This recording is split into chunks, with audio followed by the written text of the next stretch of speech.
Nagpalit kami ng katawan. Part 1, ang katawang hindi akin. May mga umagang paggising mo pa lang, alam mong may mali na. Ganito ang umagang iyon. Ako si Michael, ordinaryong estudyante, tahimik, at sanay na nasa likod lang ng eksena. Kaya nagulat ako nang magising akong parang masikip ang katawan ko, parang hindi ako kasya sa sarili kong balat. Masakit ang dibdib ko, mabigat ang ulo ko, at may kakaibang pakiramdam sa bawat galaw. Ba't ganito? Bulong ko, parang mas maliit.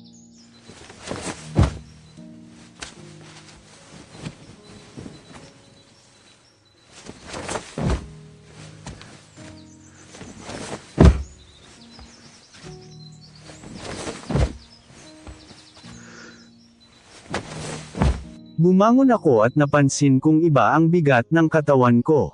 Parang mas maliit, mas misla ng galaw. Napatingin ako sa sarili ko, at doon na ako tuluyang napahinto. Mas mahaba ang buhok ko. Nanlaki ang mata ko. Dahan-dahan akong lumapit sa salamin.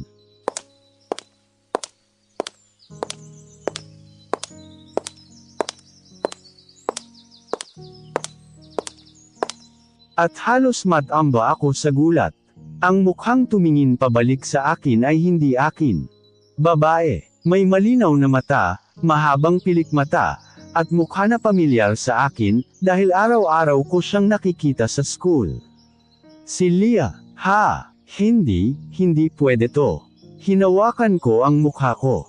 Pinisil ang pisngi, kumurap ng paulit-ulit. Masakit, ibig sabihin, hindi panaginip. Anong nangyari sakin? Sigaw ko, pero ang boses na lumabas ay babae rin. Malinaw, hindi akin. Naupo ako sa kama, nanginginig. Ako si Michael, lalaki ako. Bakit nasa katawan ako ng babae?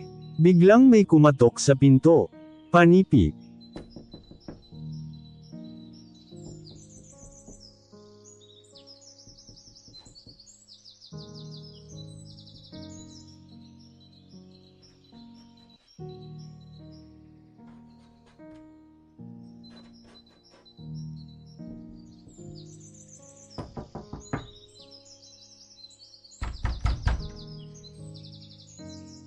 Leah, gising ka na ba? Tawag ng isang boses mula sa labas, malilit ka na. Nanlaki ulit ang mata ko.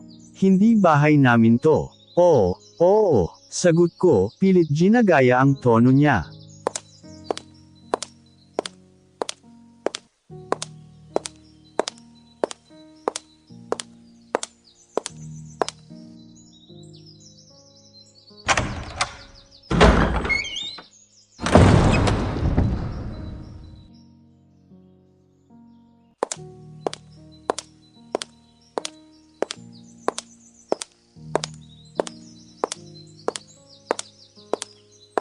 Lumabas ako ng kwarto at nakita kong ibang-iba ang paligid. Hindi ito ang bahay namin. Mas tahimik, mas maayos, mas hindi akin. Habang naglalakad ako papunta sa banyo, nakita ko ang buong katawan ko sa salamin.